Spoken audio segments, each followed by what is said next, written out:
Evangelho é poder de Deus. O Evangelho tem o poder de convencer, o Evangelho tem o poder de transformar, o Evangelho tem o poder de salvar, o Evangelho tem o poder de curar e de sarar todas as sequelas, todas as feridas.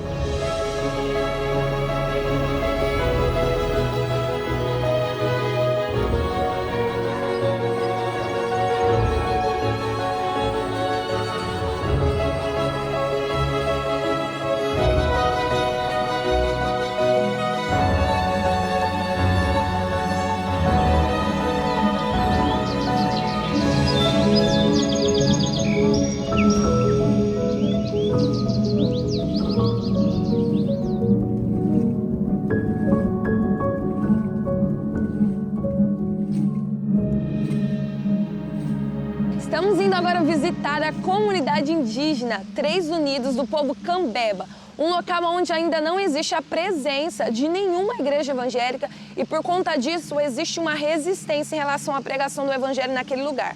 Mas mesmo diante desse cenário, nós já pudemos ouvir um barulho de que Deus começou a fazer algo naquele lugar. Uma jovem, Vitória, ela ouviu falar de Jesus através de um projeto que ali esteve, se entregou a ele, desceu as águas batismais e agora está com a missão de pregar o evangelho na sua comunidade. Vem conosco e acompanhe como vai ser essa grande missão nesse povo que ainda clama por trabalhadores.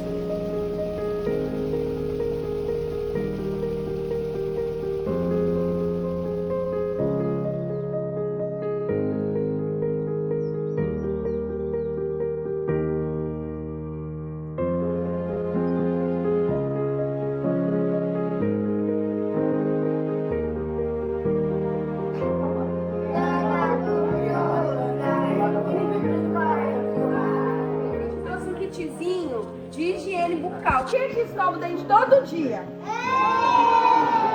Sem mentir, hein? Quem aqui escova o dente todo dia? Quantas vezes no dia você escova o dente? Quantas vezes? Três vezes, certinho. Rapaz, está top mesmo, hein? Só uma vez que não deu certo. Tem umas mães que tá dedurando eu falando que não é isso não. Mas eu vou fingir que eu não vi. Ó, cada um de vocês vai receber esse kitzinho, tá bom? Só que a gente vai ensinar pra vocês, pra quem ainda não sabe, como é que faz a escovação certinho. Sabe por quê, criança? Porque esse dentão bonito, você tem? Dá um sorriso. Ah, eu tive vergonha. Será que tá amarelo, né? Dá um sorriso aí de saúde do lado. Esse dente lindo que tem na sua boquinha foi o papai do céu que fez. Então a gente tem que cuidar de tudo aquilo que o papai do céu fez, não é verdade? Verdade, sim ou não? Sim, pra que serve o nosso dentinho? Pra que serve? Pra amor, quem é que gosta de comer? O que vocês gostam de comer? Peixe. Peixe. Vai só. 1, 2, 3. Pra baixo, só. 1, 2, 3.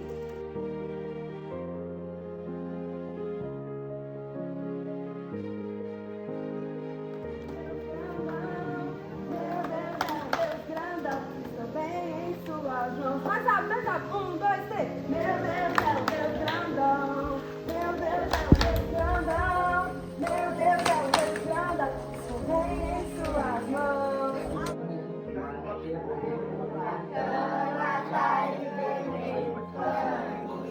Eu acho que é top, né?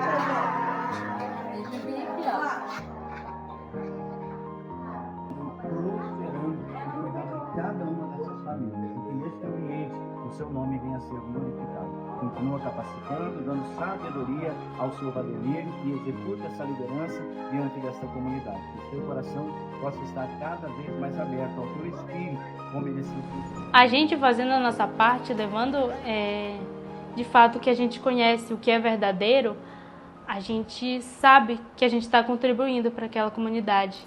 Então é muito importante, eu como recebi o ID, como outras igrejas locais que vão ali na minha comunidade visitar, é muito importante, porque às vezes a gente só está esperando ali um louvor, uma palavra, e também ter esse conhecimento da cultura de outros lugares, né?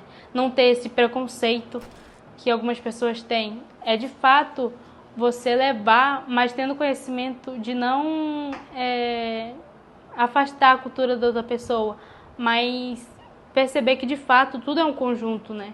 Que a gente pode adorar a Deus também com a nossa própria cultura, com a nossa própria língua. É saber que tudo isso que é feito foi Cristo que fez. Então a gente saber que a palavra de Deus com a cultura de outras comunidades, de pessoas ribeirinhas, é um conjunto. É saber que tudo aquilo se encaixa para só uma verdade, que é só para um Cristo só para um Deus que a gente conhece. A partir do momento que a gente se afasta da única pessoa que pode nos amar, apesar de mais errado que a gente é, de a gente ter só nosso pecado a oferecer, Ele é o único que pode nos amar. Ele é o único que pode nos ajudar a deixar o pecado de lado, né? Porque se for pela força do nosso braço, se for só pela gente querer deixar o pecado, a gente nunca consegue. Mas a partir do momento que eu me identifico como pecadora, eu sei que eu peco, eu sei meus erros, e eu falo, Jesus, eu estou errando nisso, mas Tu pode me ajudar. Tu é o único que pode me livrar de tudo isso, porque se for por eu, Vitória, eu não vou conseguir.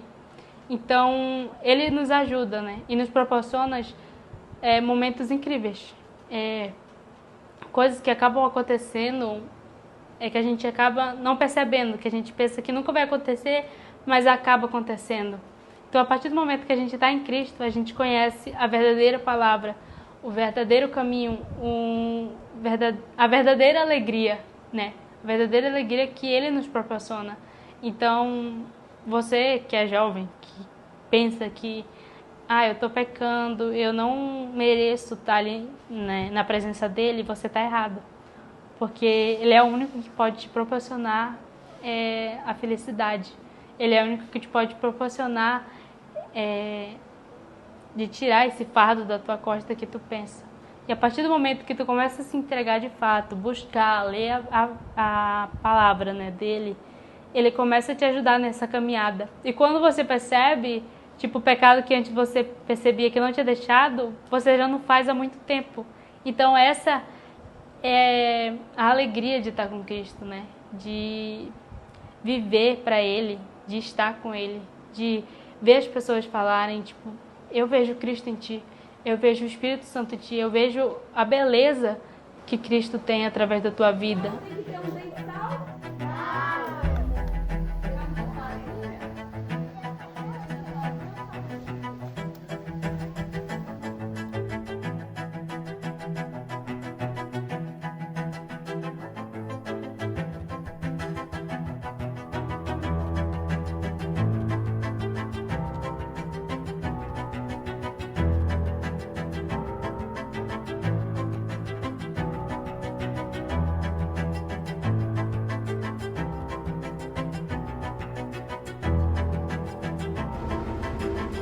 Vem conosco conhecer o nosso meio de transporte, que também é o nosso ambiente habitacional ao longo desses 5 dias de viagem missionária. E eu quero apresentar para vocês os detalhes da nossa embarcação, do nosso transporte, que ao mesmo tempo também é a nossa acomodação, nosso quarto, cozinha. Então vem conosco aí para você dar uma olhadinha. Vamos lá!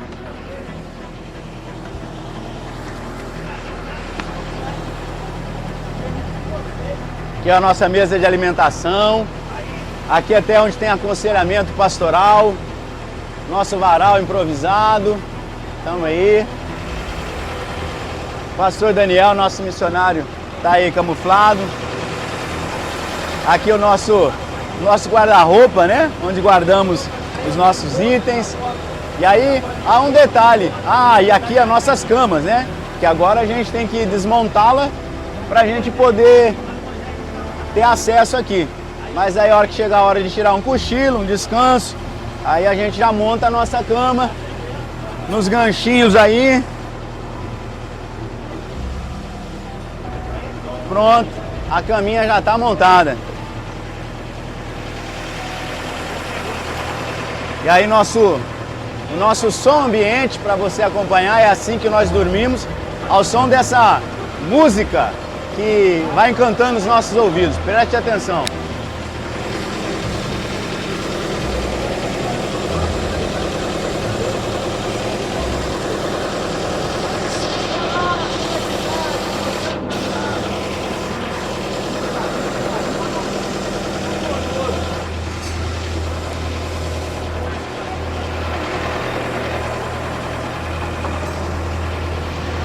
que é a nossa cozinha, onde está a nossa irmã Vera, preparando todas as coisas.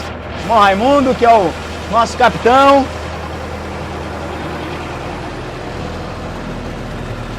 Aqui é a cozinha, né, onde vai preparando as coisas, o fogãozinho.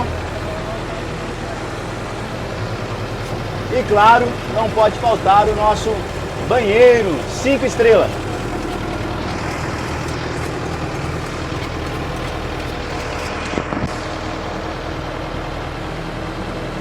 Que aí o grande detalhe é que a porta não está fechando. Então, ela ainda fica um pouquinho aberta para o nosso trabalho e para as meninas fazer o seu tratamento de beleza. Está aí. Essa é a nossa acomodação, que mais um... Ficaremos aqui até sexta. Sexta, aproximadamente às 2 horas da tarde. Estamos chegando do retorno na cidade, na capital Manaus, para então voltarmos para casa na madrugada de sexta para sábado.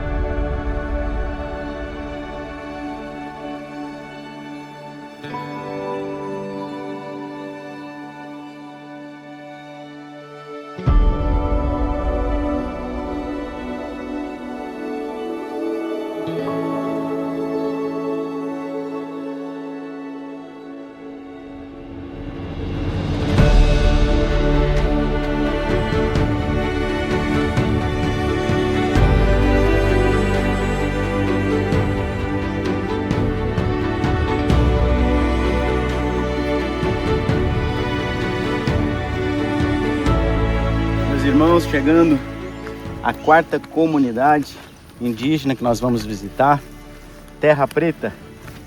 E aí, tentando evitar ao máximo uma segunda vinda, porque é o desafio que nos espera, essas pequenas escadas, para estarmos conhecendo essa 4ª comunidade. Hoje à noite teremos um culto de louvor e adoração. Vamos tentar agora à tarde fazer um trabalho com as crianças, distribuir alguns kits e vamos nessa. Tá no 28.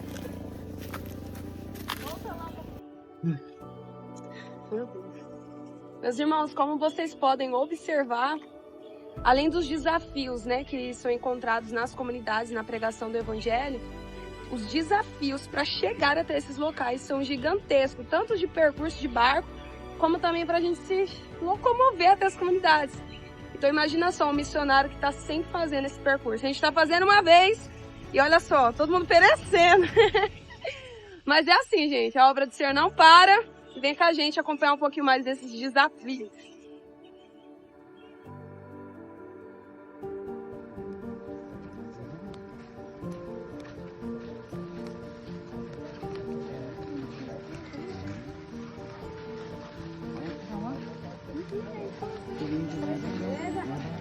Após o nosso primeiro contato com a comunidade de Terra Preta, tivemos um encontro especial com o líder da comunidade e pastor local, Eliseu, um jovem de apenas 24 anos que carrega uma grande responsabilidade.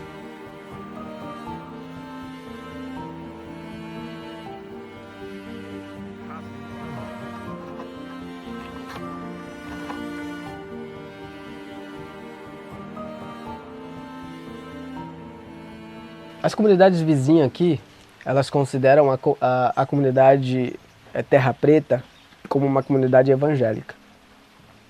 Tanto que, algo bem similar em relação a isso, quando nós vamos aí em outras comunidades, tanto para um campeonato, seja de futebol, quanto para um culto também, né, juntamente com os nossos irmãos, vou usar esse exemplo de ir jogar bola em uma outra comunidade que não é evangélica, né?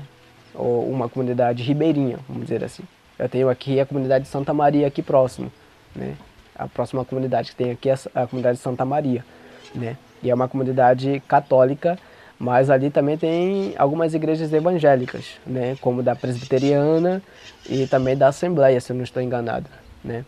E ela considera, como também todas as comunidades aqui, circunvizinhanças, considera a comunidade Terra Preta como uma comunidade evangélica, né?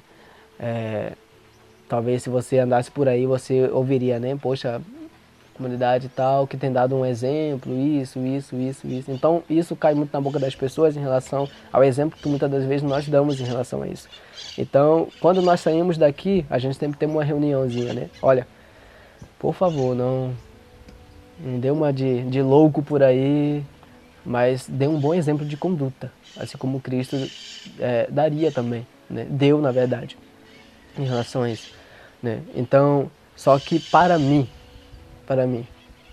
pelo que eu tenho buscado no Senhor, né? Como liderança, como uma das lideranças dessa comunidade também e da igreja, eu não considero a comunidade Terra Preta como uma comunidade completamente evangélica.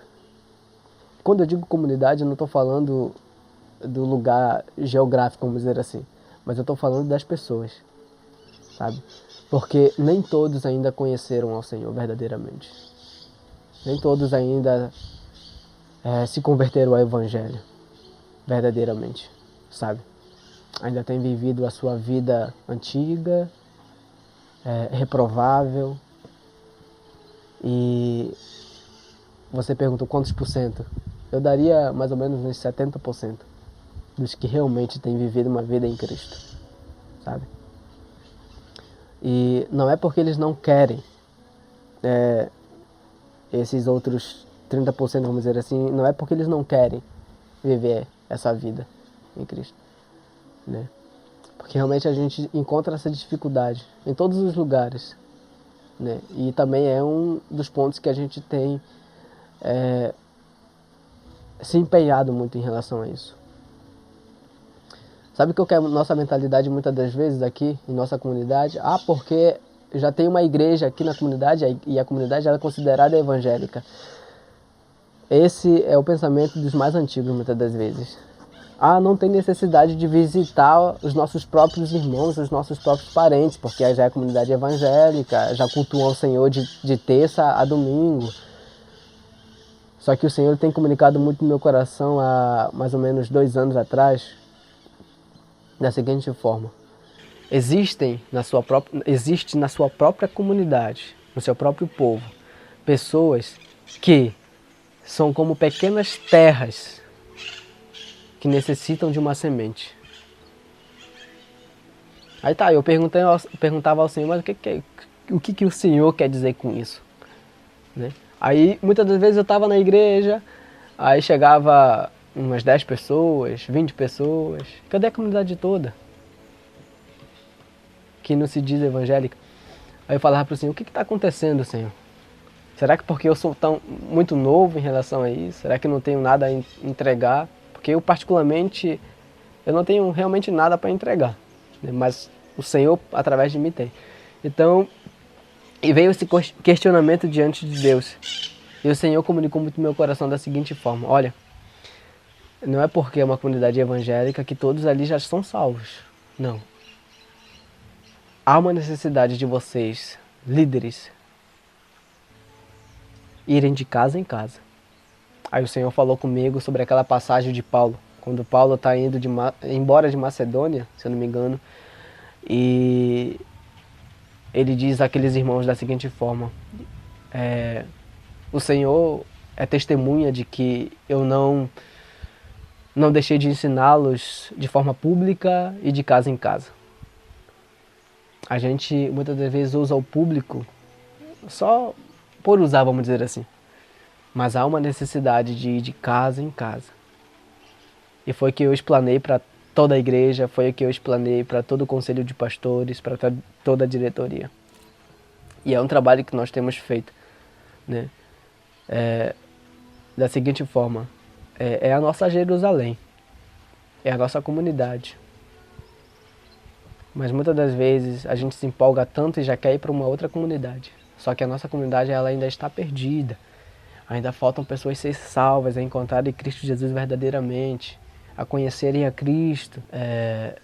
Há uns tempos atrás, a igreja estava muito em movimento, né? Ativismo, vamos dizer assim.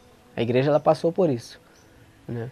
Em um tempo atrás, aproximadamente uns 5 anos atrás. Ela teve muita atividade. E para quem lidera uma igreja, como liderança tanto em uma comunidade como de um certo grupo, quando há muito ativismo, a gente se cansa, né, em relação a isso. E enquanto há atividade, o povo vai ser mantido a ficar ali, né? Se há vamos dizer assim, se há um evento todos os meses para um jovem, ele vai permanecer ali por conta do evento e muitas das vezes não por conta de que ele querer ansiar por aquilo, né? Tem jovens que anseiam realmente, que têm a sua vida entregue ao Senhor realmente, né? Por isso. E não é movimento que alegra ele, vamos dizer assim, né? Não é a atividade que vai fazer com que ele se movimente, né? Mas ele é movido pelo Espírito Santo, seja em atividades ou seja num culto de oração que a gente tem. Sabe? Ele tem esse desejo, muitas das vezes, por atividade, seja num culto de 2, 3 horas de oração que a gente tem aí, nas terça-feira. E se a gente fosse contar a juventude que está conosco aí, é bem difícil em relação a isso, né? Agora, inventa um retiro. Inventa um retiro. A gente vai lá para um sítio, passar 3 dias de retiro. É jovem que a gente nem sabia que existia mais que aparece. E o que o Senhor falou muito comigo em relação a isso? Porque eu sou um jovem também, eu gosto de movimento. Mas eu não sou movido pelas atividades que acontecem na igreja ou na comunidade. E o Senhor falou comigo da seguinte forma. Às vezes, vocês estão em tanta atividade de que vocês pensam que estão fazendo todas essas coisas para mim, mas vocês estão fazendo para vocês mesmos. E isso foi como uma paulada no meu coração em relação a isso. Eu falei, então eu estou prendendo esses jovens daqui só por uma atividade que eles estão fazendo, e quando acaba a atividade, quando acaba o evento, eles também somem. E cadê? E o Senhor falou, o Senhor deu a nós essa estratégia, né, de ensinar, estudo realmente da palavra, né? Eu sei que é muito difícil, e é difícil você convidar um jovem para passar 3 ou 4 horas estudando um tema bíblico. É difícil. Ele vai sentir sono, vai ser cansativo para ele. Mas se Cristo não mantém o jovem na igreja, não tem outra coisa que vai manter mais. Não vai ser um retiro, não vai ser uma conferência que vai manter o jovem. Se Cristo não manter, se a palavra não estiver alicerçada no âmago do coração dos jovens, não vai ter nada que o mantém mais. Nada. Então a única estratégia que eu tenho usado é convidado. Convidado realmente. Ei, bora, vamos orar aqui. Leia, vamos ler. Eu sempre estou me lançando realmente. Olha, bora. O tempo que você tiver aqui é o tempo que eu vou ter contigo aqui também. Tá? Então nós temos... Tem sido palavra e oração. Exatamente. Porque se isso não mantém um jovem, não tem outra coisa que mantém. Pode até manter, mas vai acabar. Quando a atividade acaba, acaba tudo. É que nem a Tamires Garcia quando ela canta, né? E quando o instrumento parar de tocar, quando as vozes, e aí, o que vai ser? Será que a gente só sente o fogo quando os instrumentos tocam ou quando as vozes estão ali? Quando há um coral lindo ali? Puxa, se arrepia? Não.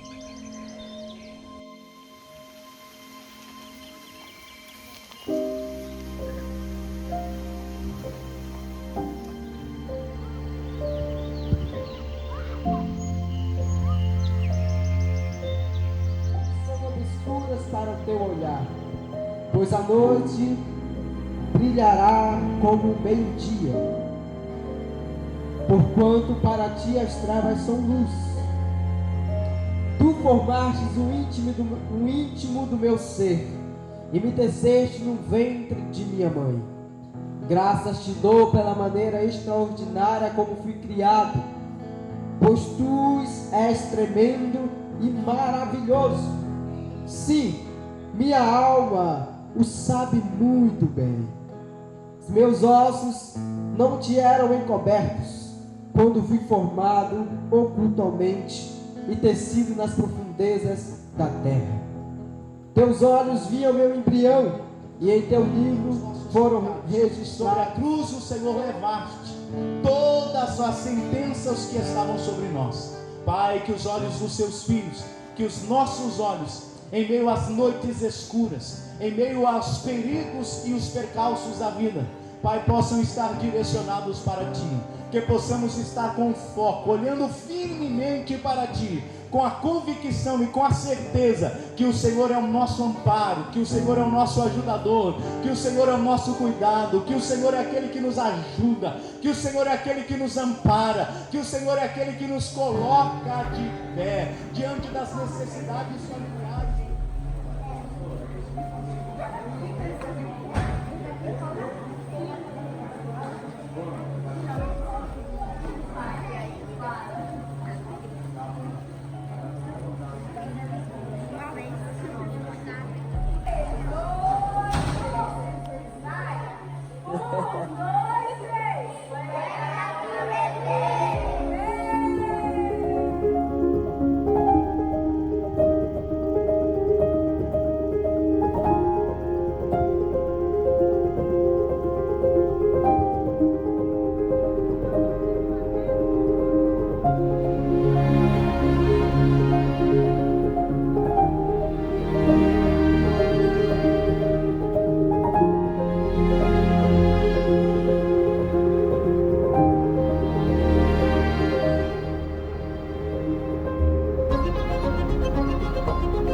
Estamos chegando, meus irmãos, na nossa última parada, a última comunidade indígena Tatuio.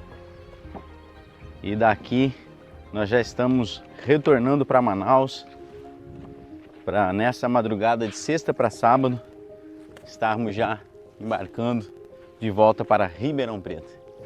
Vamos ver o que nos espera, cada comunidade um desafio diferente. Pelas informações, é uma comunidade que ainda não tem a presença do Evangelho, de uma igreja evangélica, e vamos ver o que nós teremos a oportunidade de efetuar ou de realizar. Trago em minhas mãos mais alguns kits para higiene bucal, que é o nosso chamariz para a abertura e ao acesso à comunidade. Essas comunidades são todas abertas para turismo, e assim a gente vai chegando, vamos falando com os responsáveis e vamos encontrando abertura e vamos falando um pouquinho de Jesus e vendo como que a igreja precisa montar suas estratégias para criar uma base onde o Evangelho possa ser pregado com mais propriedade. Vamos lá e nos acompanhe.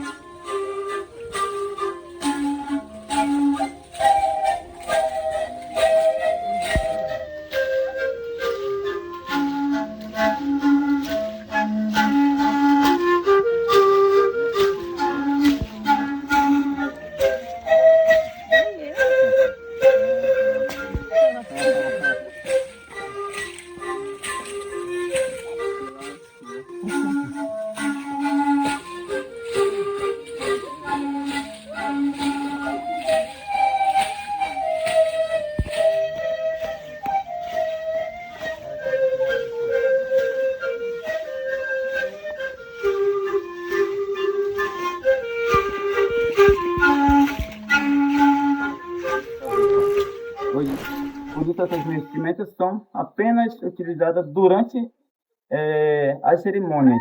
Por isso, outro momento, o rapaz ele já vem se apresentando. Aquele momento já estão presentes todos, apenas homens guerreiros, homens músicos, liderança. As mães não participam naquela cerimônia de passagem do rapaz.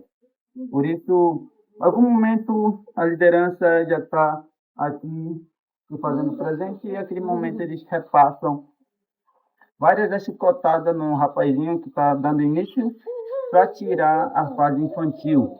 Por isso ele já está tendo a sua passagem para a fase adulta. A partir daquele momento, através da chicotada, o pai dele repassa seu conhecimento espiritual, reza, para o rapaz se desenvolver bem, para adquirir muito conhecimento. Durante aquele treinamento, a criança não pode adoecer. Então, tudo aquilo é repassado através da chicotada. Por isso, a criança... Oi, Rosa Maria. Bom dia. E quando a gente decide vir pra cá, até falo pra ela, né? Eu não pensei 2 vezes. Vim embora. Nada, eu tenho uma casa ali do outro lado. Mas eu deixei e vim embora com ela pra cá. E aqui a gente chegou aqui e só tava essa terra. Não tinha essa casa, não tinha nada. Pra começar do zero. Começamos de zero daqui. Eu louvo a Deus pela vida do meu cunhado lá, o Jorge, né? Ele cedeu aquela casinha, essa daqui, ó. Nós moramos a gente aí. fiquemos aí um tempo, até eu fazer essa casa aqui. Mas foi luta pra nós, né? E quando ela falou do batismo nas águas, e a gente seguindo, só que no momento que a gente estava do outro lado do Rio Negro ainda, nós congregávamos lá na igreja, né? Assembleia de Deus, a IEDAM. E quando a gente veio para cá ficou mais difícil, porque pra gente estar indo, e a distância é muito grande daqui pro outro lado do Rio Negro, né? Não sei se o pastor Daniel sabe, né, mais ou menos onde é. Ali é a Cajatuba, né? Então daqui é longe, né? E a gente ia de rabeta. Agora imagina, né? A gente saía daqui 6 horas, chegava às 9, eu acho que lá, da manhã. E principalmente era um sofrimento porque a gente ia com as nossas filhas, né? E aí, de início, tudo é mais difícil, né? Mas tudo é prova e, né, graças a Deus, Deus tem abençoado a nossa vida. Quando eu soube que ia ter o batismo nas águas, né? E era uma coisa que meu coração queria há muito tempo. E chegou a oportunidade certa, o dia certo, o momento certo, a hora certa, né? E eu digo, eu quero me batizar nas águas. Eu, ela e minha filha. E teve outros, né, também, que se batizaram nas águas. Então, para nós teve uma dificuldade, né? Tem uma provação, o inimigo querendo parar a gente. Saímos daqui 6 horas da manhã, eu ia levando mais fruta para meu pai.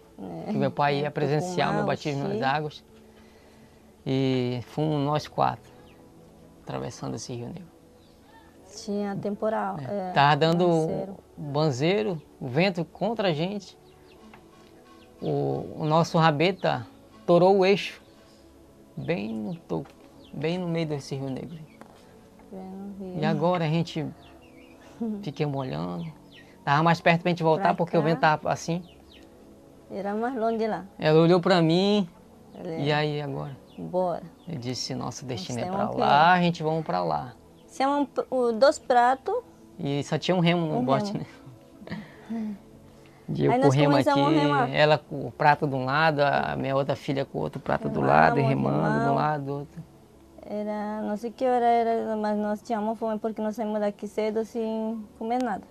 Eu falei pra ela, no momento que eu chegar do outro lado desse Rio Negro e entrar no furo, dali eu já tô em casa, eu acho, porque eu conheço todo mundo já pra lá.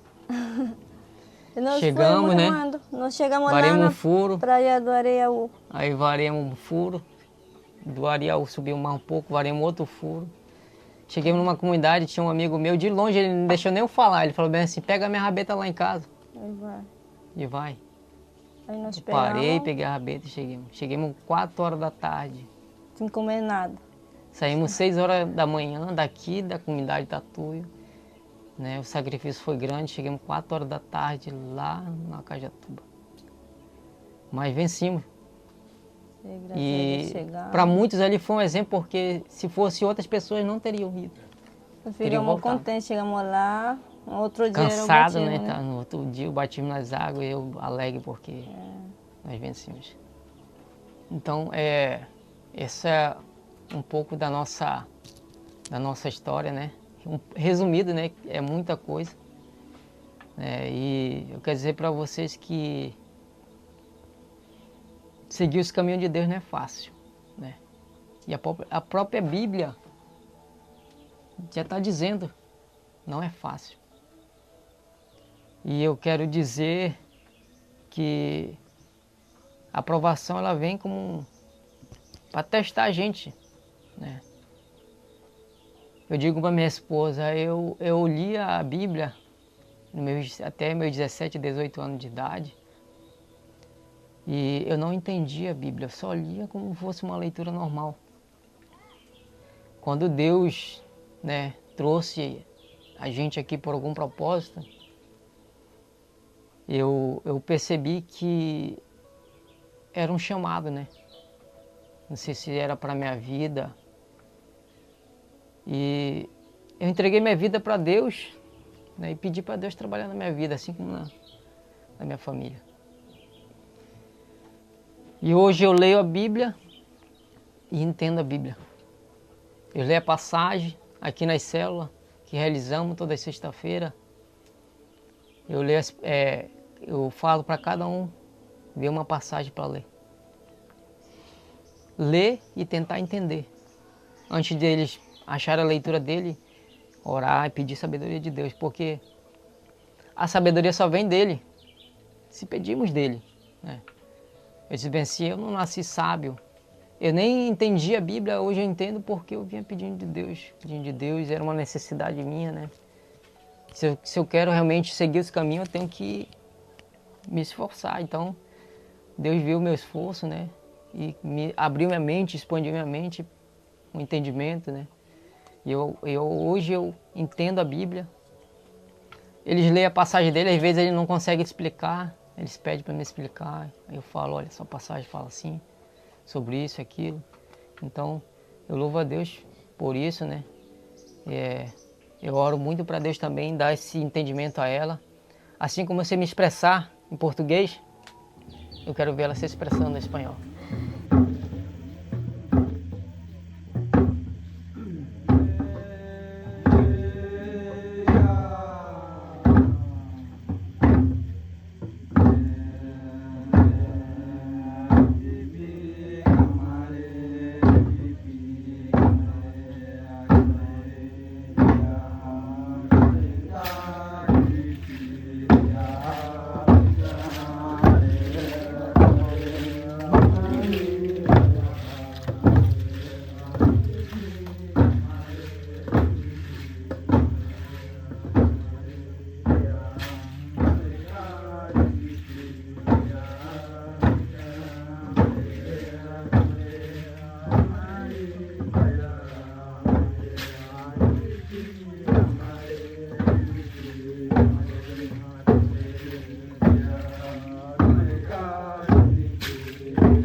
quanto é importante o barco para essas nossas viagens missionárias.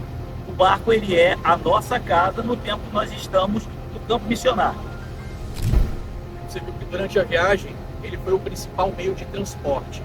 O barco aqui na região amazônica tem pelo menos duas funções, duas utilidades: transportar e hospedar.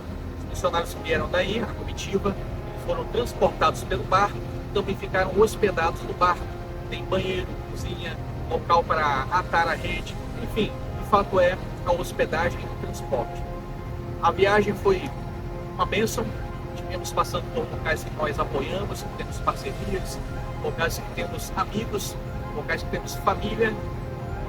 Estivemos também passando por locais onde estamos olhando, né, a parte da abertura de novos trabalhos. Então estivemos ali apoiando trabalhos que já existem e também vendo um pouquinho do lado do desbravamento, do lado do pioneirismo.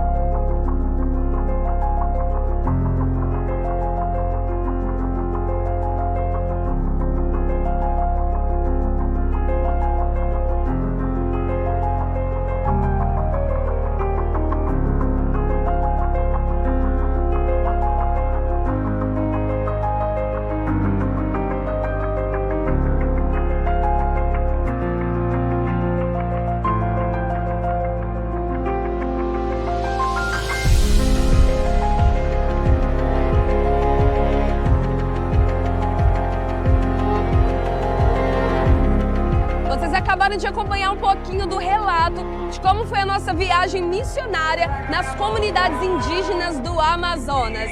Que você continue nos ajudando a orar por essas famílias, missionários que estão pregando a palavra do Senhor entre todos os povos, tribos e nações. E vem conosco com a Semirbe fazer missões. Deus abençoe!